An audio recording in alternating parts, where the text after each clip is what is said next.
You know where you are? This is Nollywood Pictures TV.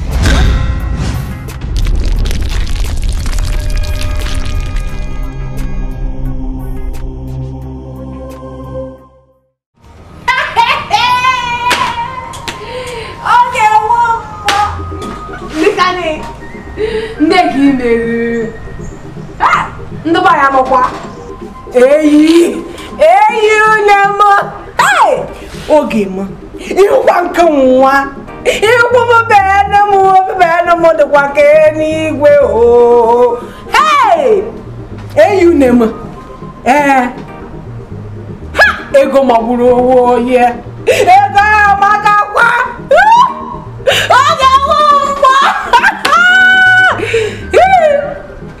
Umeji kwa ma gwa bia na mo bia ntering.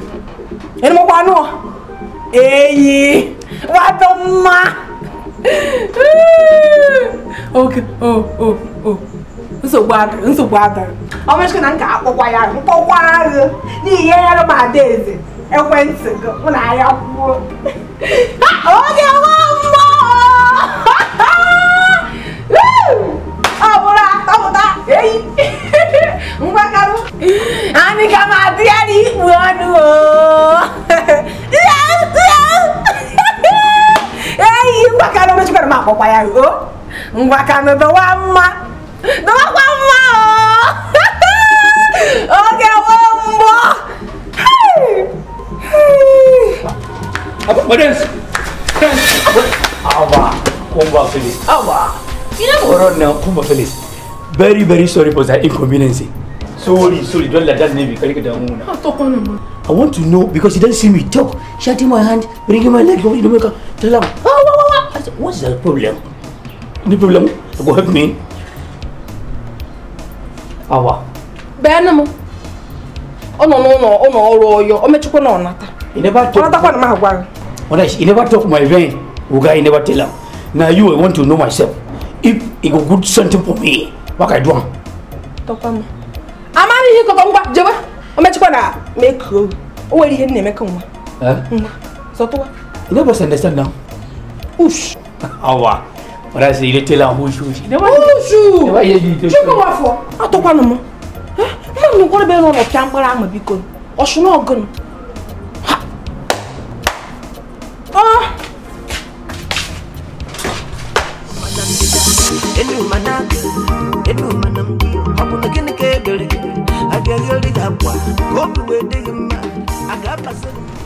Mr. Steve, you're welcome to my house again. Thank you very much, my brother. It's been a while. Yeah, just been busy here and there running business. Business tycoon himself. What can we say? That's good. And how is the tutorial center going? Well, bless God, it's been moving from strength to strength. I can see you're really radiating because I can see money coming in now. Thank you very much, my brother. Thank you. You can say that again.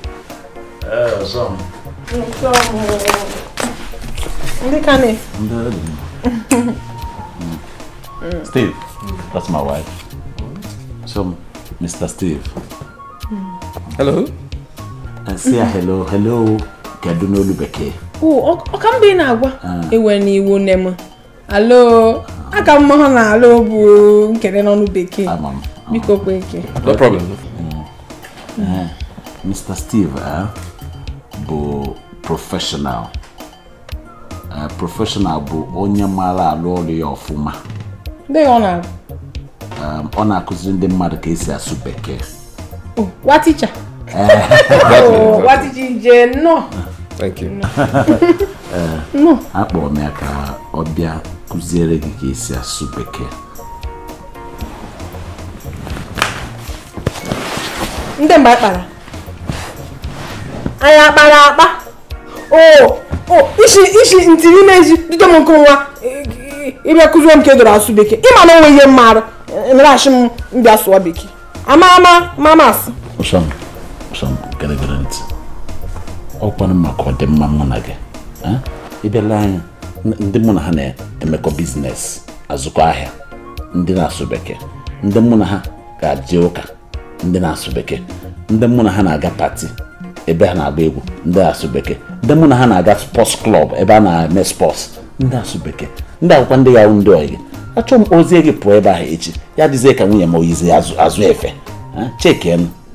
Ya ka m ji esi ka Steve bịa kụziere gị ka esi asụ bekee. Uchom. Nsogbu adịghị mana kundere gị ite nwoke nwa. Ọ bụrụ ka bụ ọchụm bịawa na mụfụwa.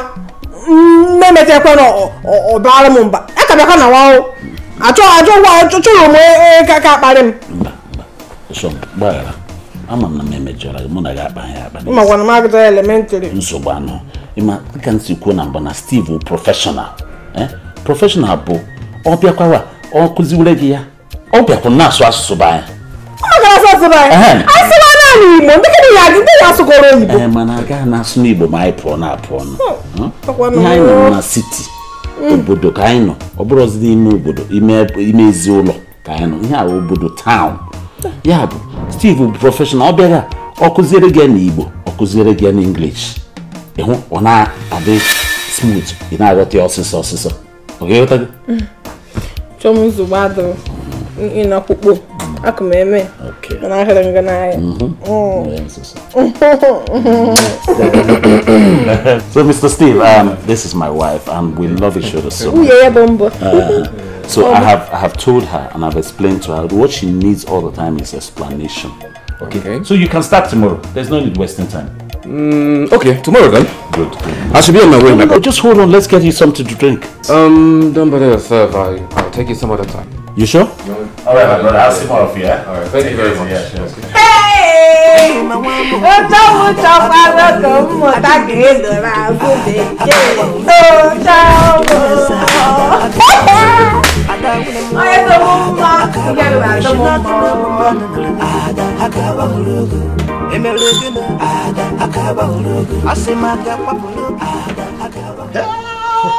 Beno!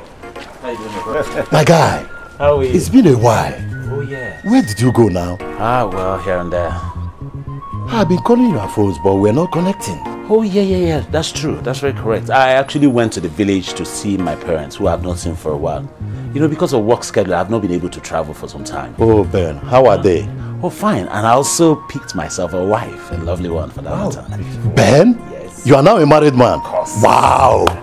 I love that. I want to be like you, bro. Good thing we met here. Oh, really? What's it? I and my wife will be celebrating our wedding anniversary this Sunday. Oh, fine. I want you and your wife to grace this occasion, please. Then have it as settled. Every other appointment I have this Saturday is cancelled. Thank you very much. I and my wife are there, so you have the opportunity of meeting you. I'm expecting you. All right, thank you. Have a great day. It looks like you came to do Yeah, shopping. I came to pick few things for my wife and my family as well. I want to get toiletries too. Thank you very much. All right. Benoski! Take it easy, my brother. Nice meeting you again. Thank you. All right, cheers. All right. In our today's tutorial, we'll be looking at common English expression. Common English expression. Imaifoputa, utisi agwa mmadụ, how you relate with people. Ka gị na mmadụ si akpakọrịta. Okay? So we'll start with the first one, which is how are you? How are you? How? Say it. How? Are you? You. How are you? How are you? Imaifoputa. Wow. Ndeki imeru. Ha! I don't think I'm on my dress. Now, the second one is, what is your name? What is your name? What is your name? All right. What is your name? Yes. Ihopụta bụ ndị agha gị. Ndị agha m? Agha m bụ Enuma. Enuma dị ka ihe nsogbu. So it is, what is your name? All right. The third one is, how is your family? How is your family? How is your family? Family. Not family. Family.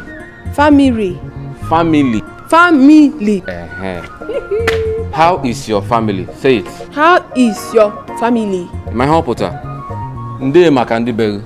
Oh, nde maka ndị be m. Anyị tụka mma. Gaa n'ọrụ.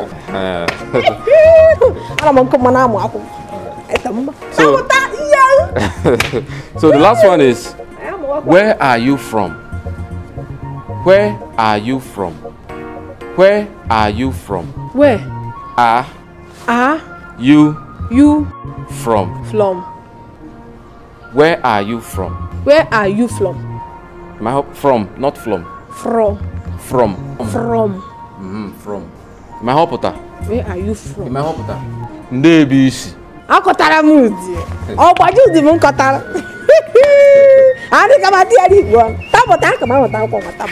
We will now go over to how you respond to these questions. Somebody says, how are you? The next thing you should say is, I am fine. I am fine. I am. You. I am. What is how are you? I am No. fine. How are you? How are you? Then, ihe ga-azaza onye ahụ bụ, I am fine. Enuma wa fine.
What kind of problem is this now?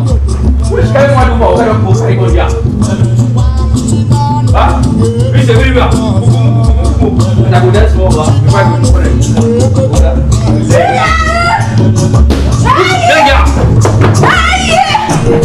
What else? Huh? What else? What else?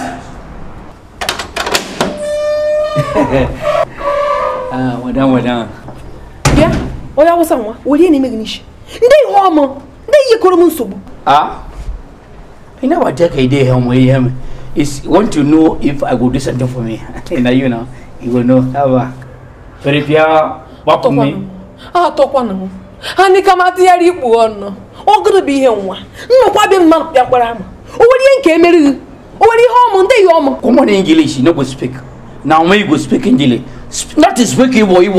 I didn't hear my day home. I just want to know if I will do something for me. They like washing myself, wrapping me is a you and me. They tell them, wash my clothes, find everything. You don't do it. Because Uwakwe give me idea to take control of the house, including me and you. Oh, he came a bit natural. So water. And I'm going to make one. What Sepulana, Chinyaka again. What I go talk? I shouldn't say Sepulana, Chinyaka, or when I try he came, Sepulana, Chinyaka, come on. What I said, I don't tell her that you never understand. Secondly, I don't talk to Sule. It's me now, cooperate. Sule. No, come I come, walk if you ain't care. I go see me now. Got to be a small begin. Never is my yoga. Sepulana, Chinyaka. And I mean, hey, what does very Zomuna? But I respect myself. If you never respect somebody, is go respect me. I'm not my small begin because now my picking children, my Egbo. You never saw black and white. What's my problem? What a second. I don't know Queen and the Leopold. Now, one more on the Bama. When I saw dance, Maka take him easy now. Maka. What happened? Huh? Sorry, Dolla. We want to go. Wait. Come on, card. Easy. Oh, yeah. Easy. Go me.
Suleiman, what's going on here? We're having a party. Suleiman, what's going on? Are we having a party in my house? Party? Now my dad didn't tell him my side. Tell her because he go make music. He tell her what have you? You never tell her what have you? Go tell for this what way. What I has myself up, has myself down. They tell her Agavem. Oh, guy will lie. Hold on, like me. Is that why an old man like you is kneeling down? Oh, will lie. No, that's not possible. I am confused. No. Please, get up. Stand up. Get up. Commanding. Get up. Don't worry. I'll take care of this. I'll take care of this. Sorry. Guy, favor. Secretary, why everybody? You never get the respect for old powers. Criminal like me. Why say you?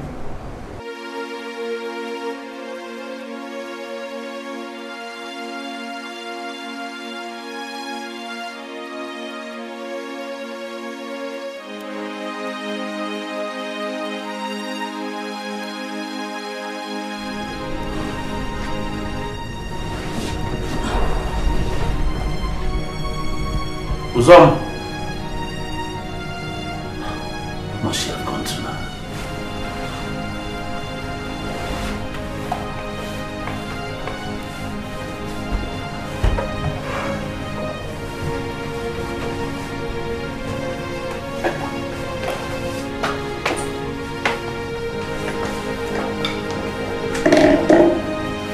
Who must she have gone to now? Enuma wa moku ada akaba hulugu adu dine kudi ada akaba hulugu dine kudi unesa ada akaba hulugu ada unemu ada akaba hulugu shinagana bamada ada akaba hulugu emelegana ada akaba hulugu asemaga papulu ada akaba hulugu enuma wa moku ada akaba hulugu enuma barachinobu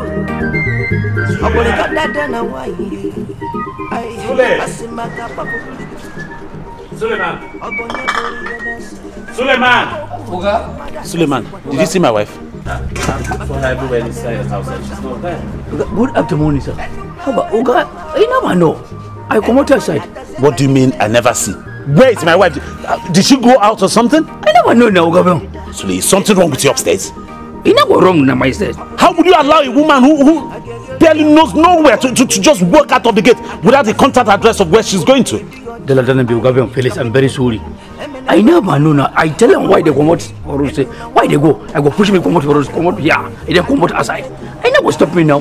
So jeez, how am I going to find her now? Oh God, how am I going to find her now? Huh? What's up? Achara m na kana lahia na kuni. Ene bi gakara. Ihe mwishi mshiere de kare kwa. Noodles. Eyi. Shikwu ekwe me nok. She can do what they have. Couldn't go after. Couldn't know. I see them in the coon. It's going to be him.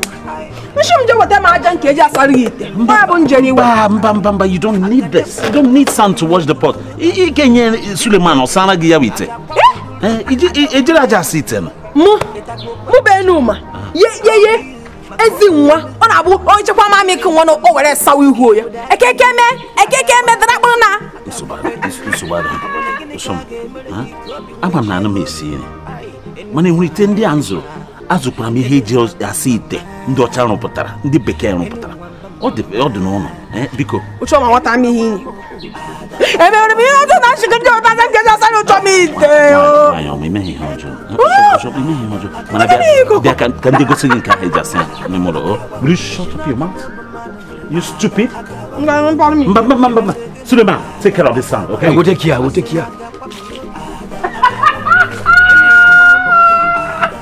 Ogabe. It is something, Sule.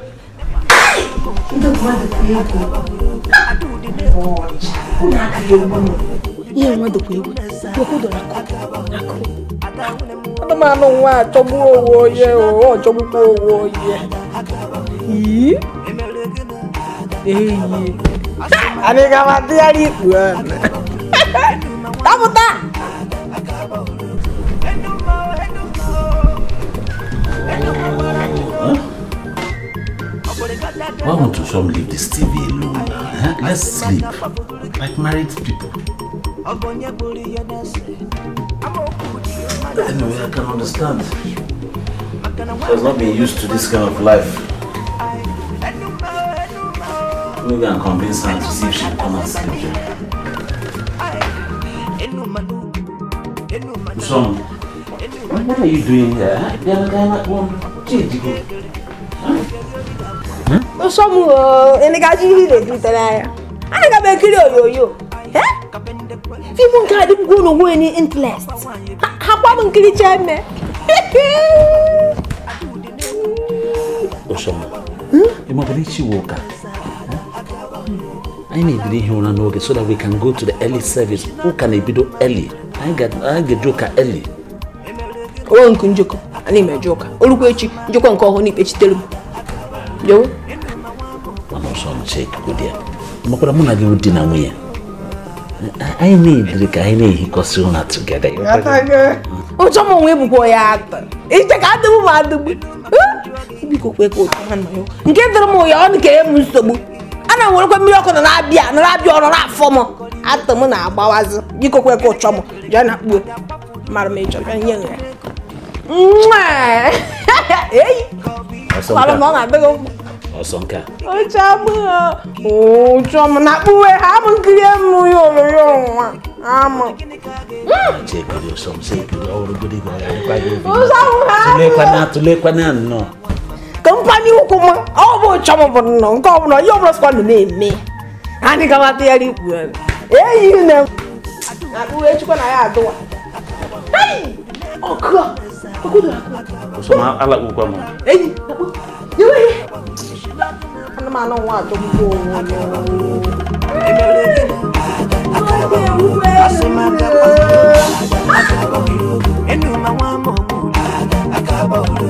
Obonyane jenuso nekwiga onyane jenalashi nekwachi nekwenuma ochukweni wabia onwoteki ogetikwa gidom onwotaki ogetikwa giyanika abarega ogasokwa kumputum njikeneki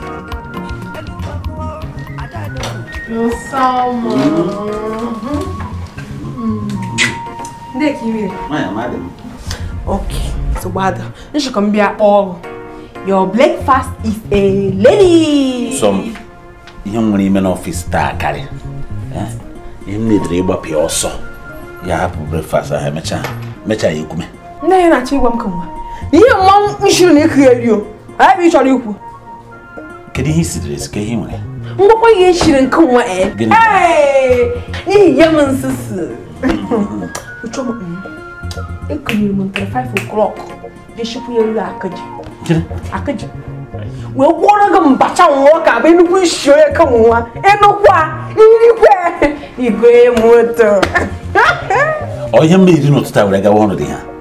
Eh? I'm sure you are not town, city. And when I need per time per day. And when I had about breakfast, you had not to. When you had about lunch, you had here. When can you have and can about dinner? Breakfast, you put 2 slices of bread and a cup of tea. Are they okay? Oh, we don't want to be a Japan, the man I can't live for him. What you want to be pushing in? Okay, when not a okay. What you want word of Mbacha? I could you. What could I hear? The man so up. No phone, no. Any question? What can I yash? The man told you, he hit that up we can really quick on. Oh, Chama, who is the prayer? Ni work Bitrona. Look at him. And I come at you. I can make it in here. Kita, come back also. General office, when office. I'm gonna make a cup of coffee. That will be okay. I may read you Abacha later. Benji, and I take me one shoe, not to know when you call you. Or you're not one. Oh, okay, I'm boss. Boss, I made it. Oh, what can you know, Mrs. Young Jolo, ich kann nicht gerade so bad. I'm out of Yankee. It's him, Jim. Joe, Ham. You don't know, you don't. Come and tell you. Ladies and gentlemen, I must say I'm really impressed with the report before me. With this, I can see that we have reached a break-even level in the market, in spite of the competitive market that is before us out there. And with this report, ladies and gentlemen, and considering to what we have, our professional tools in marketing, I have no doubt in my mind, by the end of the year, we will claim the market leader position.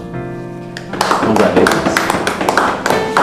Though I'm still expecting the report from our Ghana team to see how they have performed too. Sir, yes. They sent an email this morning. Oh, did he? Please let me have it. Yes. Ah. Oh, I said it. This is wonderful.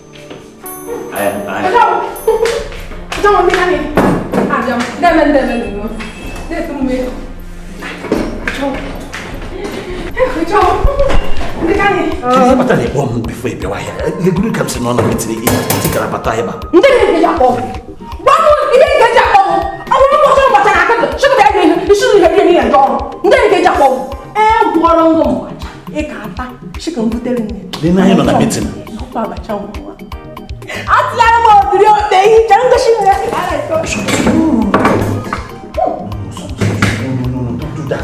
In our office. They couldn't matter, you're embarrassing me.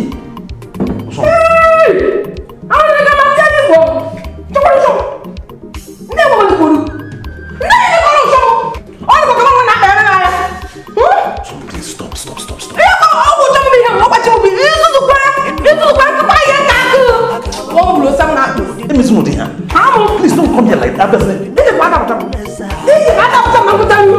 Ladies and gentlemen, please, I'm sorry about this. You have to continue to allow me. Why are you falling? You sorry, stop.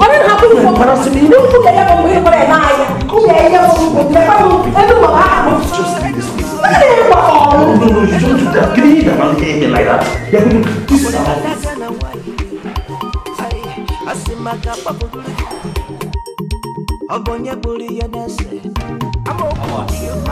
Very well. Come out with your very good.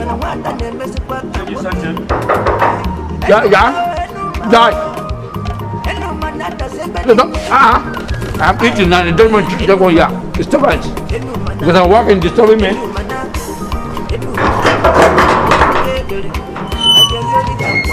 What happened?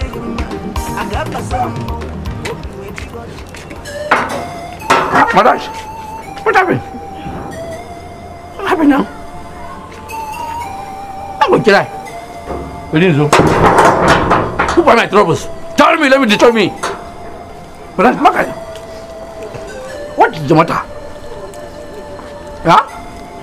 Well, speak now. Come up the road. Well, let's respect to her. What kind of woman are me? Okay, What? I don't believe me. You can quarrel, cry, whatever I like to try. Let me eat finish my because I never know tomorrow go deep food. If I go speak Igbo. Come on, speak English. Ni Nigerian jet. Can speak English. What me teach me? Let by the time I finish my part. Monkey, no matter the code. Anywhere she goes, she can show herself. No matter what you do, she will never satisfy. She will never satisfy. So don't try. She can never revive. Make him not try. The sexual one type trouble. And you know, I'm a little child.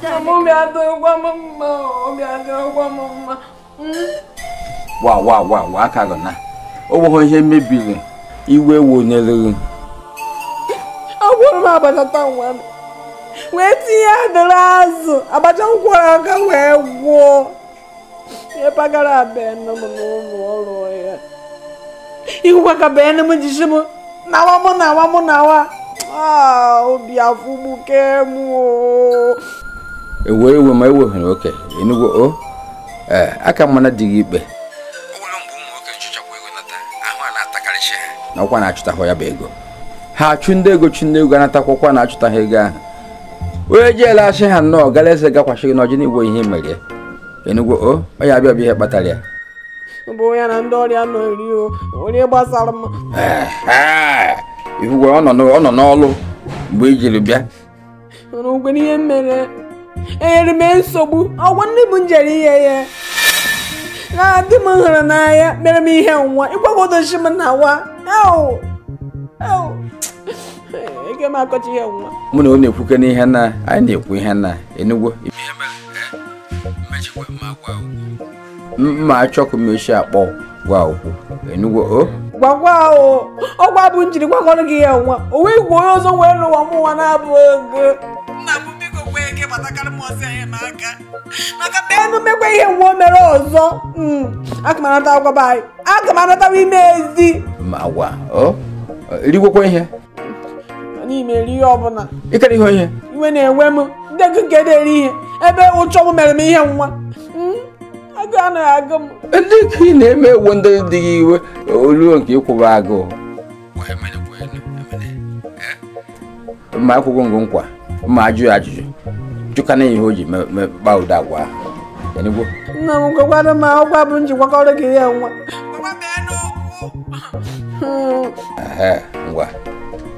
ngwa ka ndọwa mma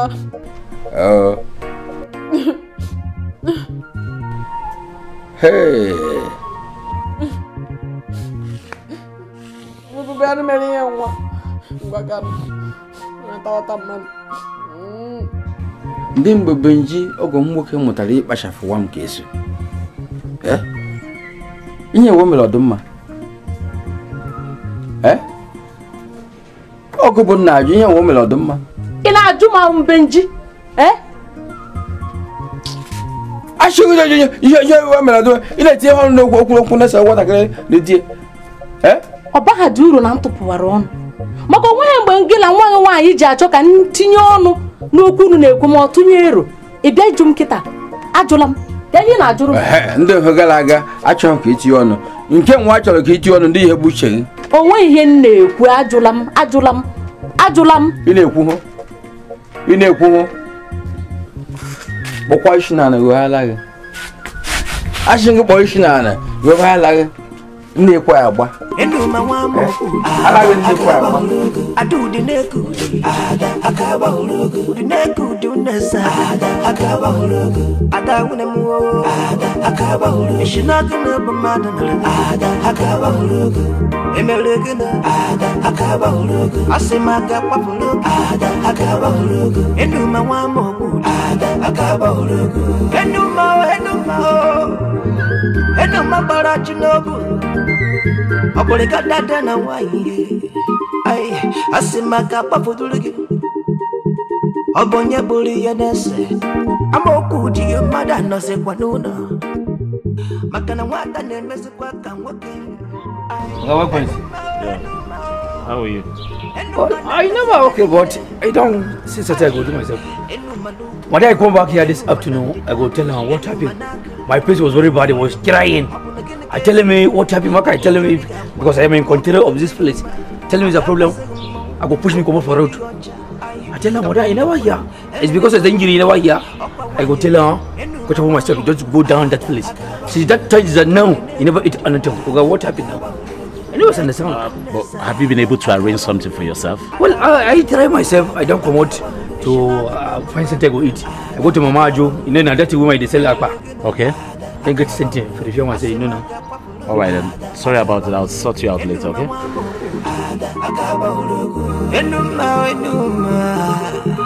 Enuma kanjuagi abukini kemeleki Enuma kanjuagi ai abonogini kemeleki ai akane kuma kankoli we kulu no bata gini kemeleki aga pafuduruki adawdine kuti etagbo kwembacha kobi makobu nenuzinu Ige buke mada kibodagi aga baragoso aga bafedurigi abona gini kage meleki gobi wechiego yi ai enuma mama enuma mama enuma wa moku ada akaba hulugu adu dinekudi ada akaba hulugu dinekudu nesa ada akaba hulugu ada unemu ada akaba hulugu shinaga na mama ada akaba hulugu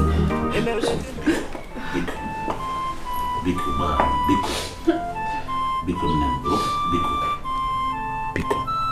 What can he miss also Biko? Hi. Benjamin Yosha. I shouldn't Yosha. Oh, Benjamin, what do you mean? And the man go what up, but I shouldn't tell him go one. There won't all the room with the but they email him. In order to the mother and the man, she go up for, I don't know it is. Oh. Namu Namu hey atwa mane gada ika akpokwa na makpo biko oga hanade nation obunu mboro oh njokwara bia ihudim na makpowa maka na gani mere maka na do mama maka me here face faces oh you were happy amaka abu oh we meri ebuomu oh namu biko bara biko oga he mezimbo also biko tell control ona meru ogo ibekute ona meri agibu ye ndai jiri meri enwi meru ntamana gobo naya Okwa Maka Ihunanya oh Emerio oh no ne be homma agime cheta ka muna gisi agari ni mo ohia agbannu no wore cheta ka muna gisi wore na egiri mgbe idu no mazi were lota nwoche ego niile nwere se ka mbepa kporo ge ka muna gi break ati na nwe so biko bara ahụ ngana ya biko ọgụ nwunye ma nweghị onye ọzọ nwere belụsọ gị biko Enuma wa moku ada akaba hulugu adu dinekudi ada akaba hulugu dinekudi unesa ada akaba hulugu ada unemu ada akaba hulugu shinaga na bamada na ada akaba hulugu emelegina ada akaba hulugu asimaga papulugu ada akaba hulugu enuma wa moku ada akaba hulugu enuma barachinogu Aboleka dada na waye ai asimaka papudulu Chiwetalu yo ya usanwa kunya ile jogotar mi ya usa kunya ko ki jogotar mi he ona bo mare banna goku ashiringu kunya ile jogotar mi he afaga banna ba kunya ile ki jogotar mi he ina ko ni ile zusu come after you kunya ile jogotar mi he zusu kai Am I crazy? You don't fear? If you know me, you know my yoga wiper, I will destroy myself. Scatter my face just now. Oh, my machine is Quebec. What a joke. Mama, Quebec. How Kwame? Eh? Come on, you go tell me here. Will they? Who be me to disturb men and wives praying the prayers to give to Allah? Am I crazy? Come on, you go tell me here. You go outside, go down. You see in a shopping, a woman's sitting. You will go you show you toileting, buying toilets for me. You want to measure your shop? Come on. What's my problem? He's a liar. Who be me? That is not my job in this compound. Whoever give something container to wash my is a car, to sweep the compound, to open the gate. That is so. Shut up! Let me finish my speaking. Am I crazy? It is not to send me to go like boy in the village. Trust me, Lord. Go away in my toilet. Someone girl like me. Hey! Ani kama ti ani one. Oya wosa. So orurugu, nnu kwari ekuni nu leku. Orurugu. Idiot.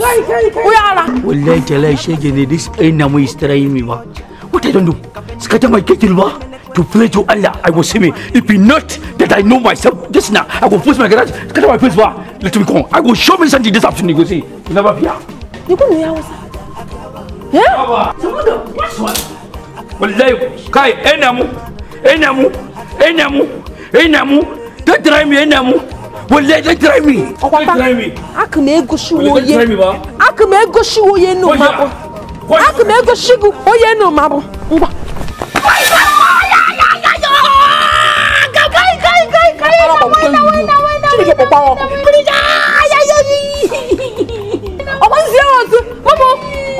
Madam's wife is the one in the nurses. We are.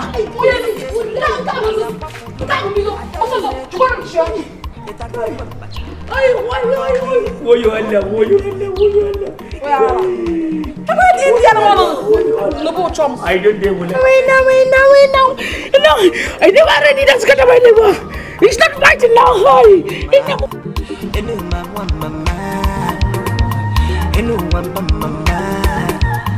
Enuma wa moku ada adu dineku ada akaba dineku nesa akaba ada akaba ishina kuma bana ada akaba emerede akaba asema kapa akaba enuma wa moku akaba obonya na jenuso lepika onya na jenaga watch the program. What you believe I want to get to plug them. I want to get to plug in. I'm about to got some welcome. I'm to get it. Hello, my boy. I died a good. Another my joke. What's the meaning of this? What happened to you? Suleiman. What's the meaning of this? What happened to you? We are going to prepare. You can never ask me questions. We can please, because my brain is doing something now. I hope whatever happened to you is not affecting your brain. Will you answer my question? I said, what happened to you? Okay, is it not that what is calling my name? Taxi will bring it here. Send my wife. I did this first. They do my very jaja. You don't come here. Say, "Kai, Sule, come here. Go buy me toilet." Toilets? Okay, I mean roll. You know roll now that thing. Take my kiri manyash. Understand? You just so I refuse. Because I refuse, I come beat me, scatter everywhere. That is, you don't give an injury. See myself now. That is because I do my work. Okay, hi, okay. I can't get to my brain again. I don't go hospital. I take my X-ray. You know that is right now. You go take my pictures. Doctor talk on that my leg I broke. Because of that, I refer me to Indians. So then here I go wait for you. Maka come carry me go India because I get sent to here. That Indian people I get my ness treating myself. It's a beautiful girls get to my widows and yes everywhere. Uga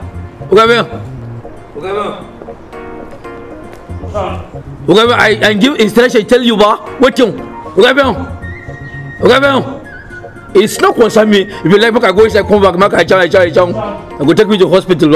I must go India. Whether you like me or not, I must go to India. What's my case, ba?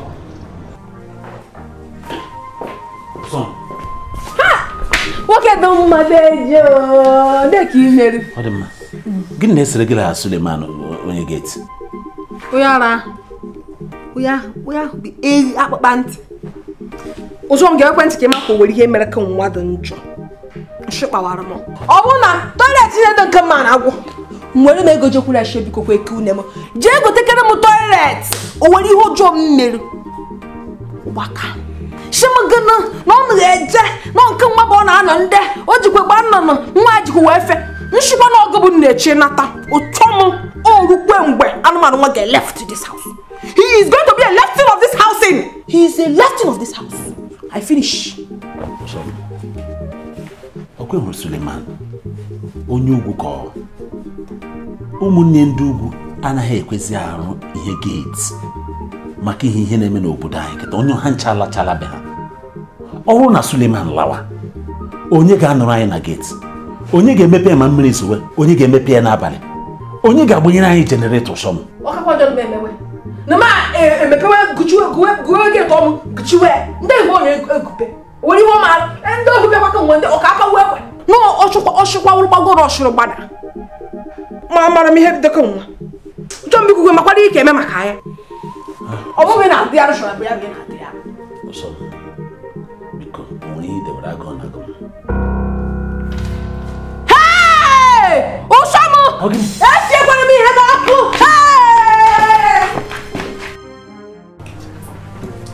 Vai nesse roupa. Oh, ihere negbu. Oh, iya. Oh, o que newe habia. Oh, ihere negbu. So, what is this you're putting on? Can you... What is long in it?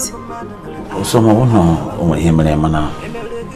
Or they are appropriate for the occasion. Or that by only here negata. They can hear Coco. I come over to know order by honey. So, not exactly. But the truth, Buna, you're a married woman. And I'm one who you need to dress appropriate to your status as when you're known at D.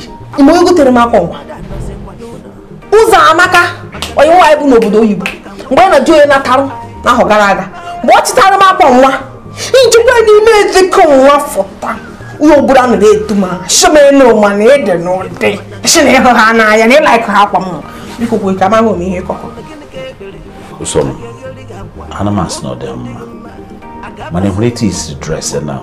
Yes, for some other occasions ọ ga-adaba mana occasion mụ na gị na-eje taa bụ occasion ndị nwaanyị na-edress kpọmkpọm yala di ya kwuru ọ bụrụ ihe akwuru ihe akwụdebe ya mana etu isi dress ekita mụ na gị jere occasion mmadụ ga-eche m onye nche ha nọ mbọ onye nche ndị ka na-eshi ka mmekọ nwa ndị ya ọnwụ nchọ ka ime biko n'ime ndị a zụtara gị n'izu gara aga were ofu dị mma ka iyiri ọ ga-adị m obi mma biko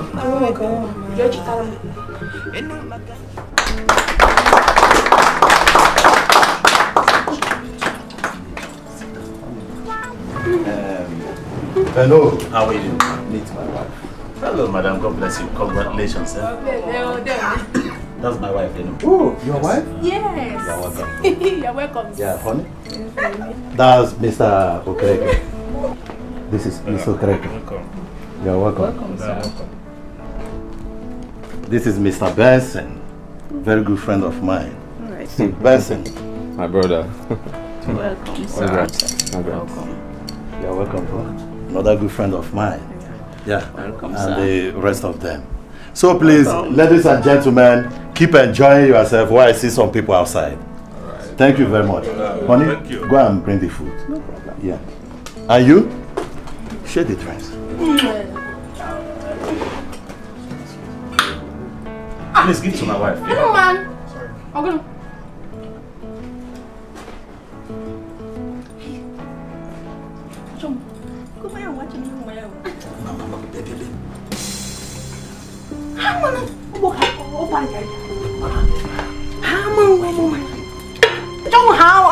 Glit is everybody's. I'm the Enuma. I got a wood. You did not good. Yeah.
My brother, how you doing? Hello. Nice meeting you again after such a long time. Yeah, so it's been a while. What's the secret? I mean, you keep looking young every day.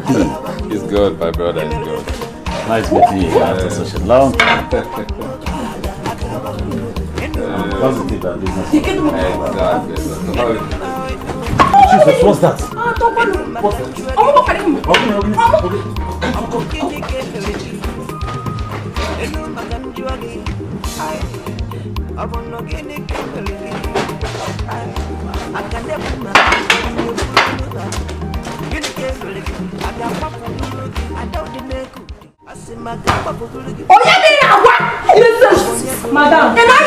Madam, please. Please, leave my clothes.